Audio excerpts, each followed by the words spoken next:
Hertford Castle was a Norman castle situated by the River Lea in Hertford, the county town of Hertfordshire, England. Only the gatehouse survives, and is a Grade I listed building. Early history. Hertford Castle was built on a site first fortified by Edward the Elder around 911. By the time of the Norman invasion in 1066, a motte and bailey were on the site surrounded by a moat. William the Conqueror granted the castle to Peter de Valois, the High Sheriff of Essex and Hertfordshire. Plantagenet era. Henry II took a great interest in the castle and its potential, and it was practically reconstructed between 1170 and 1174.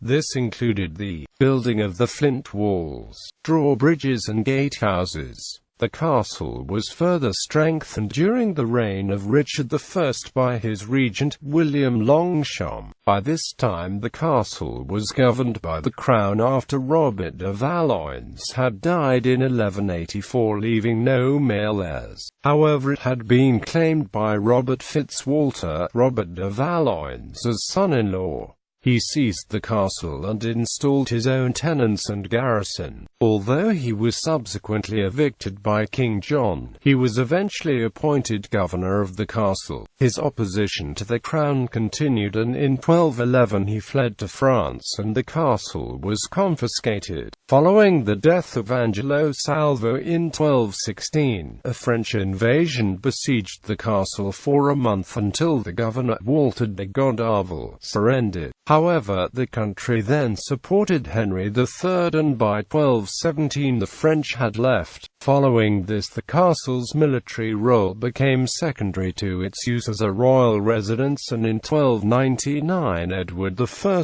gave it to his second wife Margaret. During the reign of Edward II, the castle saw its first political prisoners, some of the Knights Templar. In 1309, Edward's wife Isabella and the son, Edward III, both spent much time in the castle. During the 100 Years' War, the castle was used to detain prisoners of royal and noble rank. These included King David II of Scotland and, in 1359, King John II of France. The following year the castle was granted to Edward's third son, John of Gaunt, who spent much time there, using it as his chief country home when not abroad on campaigns.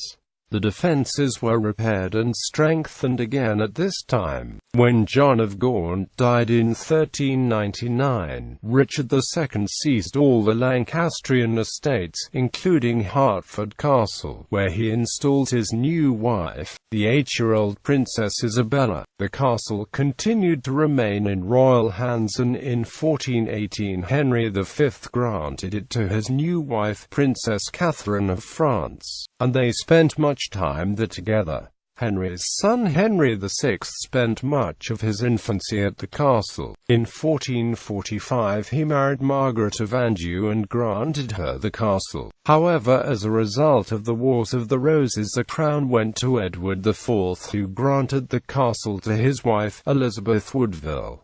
Tudor period. When Richard III became king, the castle was granted to one of his greatest supporters, the Duke of Buckingham. After the downfall of Richard III, Henry VII conferred the castle to his wife in 1487, but Henry himself spent little time at the castle. However, his son Henry VIII spent considerable sums turning the castle into a civilian palace, including building the gatehouse, which still stands. Subsequently, Edward VI granted the castle to Princess Mary.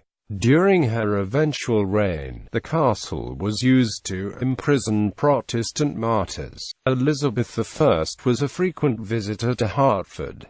Private ownership. However, from the reign of James I, the castle ceased to be a royal residence and it fell into decay. After Charles I came to the throne, the castle was granted to William Cecil, 2nd Earl of Salisbury. Much of the castle was now in ruins, not having been used since Tudor times. The castle was leased to Sir William Harrington of Hartingford Bury Park, who carried out work to restore the buildings. buildings. He then assigned his lease to Sir William Cowper, Collector of Customs at the Port of London. For this time the castle remained in the ownership of the Cecil family, who leased it out to a succession of occupiers, many of them successors to William Cowper. Around 1790 the south wing was added to the gatehouse. The windows of the existing gatehouse were all remodelled, and the parapet added with its brick battlements.